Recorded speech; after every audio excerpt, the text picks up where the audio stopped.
అవ్వా నాకు ఈ సహాయం చేసావు కదా, 6 నెలలు పట్టును లేకపోతే సంవత్సరం పట్టును, నాకు ఎంతో తొందరగా చేసావు కదా, తొందరగా చేసిన దానిని బట్టి ప్రభువా నిన్ను స్తుతిస్తాను, నిన్ను గణపరుస్తూ ఉన్నాను, నాకు తొందరగా సఫలపరచు, నిన్ను ఆరాధిస్తాను, నిన్ను గణపరుస్తాను, నీతో సమయాన్ని గడుపుతాను అని ఎవరన్నా చేయగలుగుతారు? అలాగా ఎవరో కూడా చేయలేరు. ఖచ్చితంగా చెయ్యాలి.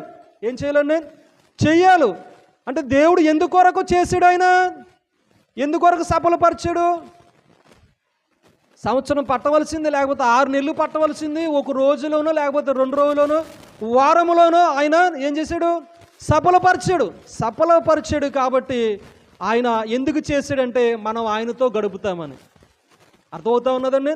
మనం ఆయనతో గడుపుతామని, ఆయన ఆరాధిస్తామని, ఆయనతో వ్యక్తిగతంగా సహవాసము కలిగి ఉంటామని దేవుడు ఏం చేశాడంటే తొందరగా ఆ కార్యాన్ని మన యందు ఉండి మనకి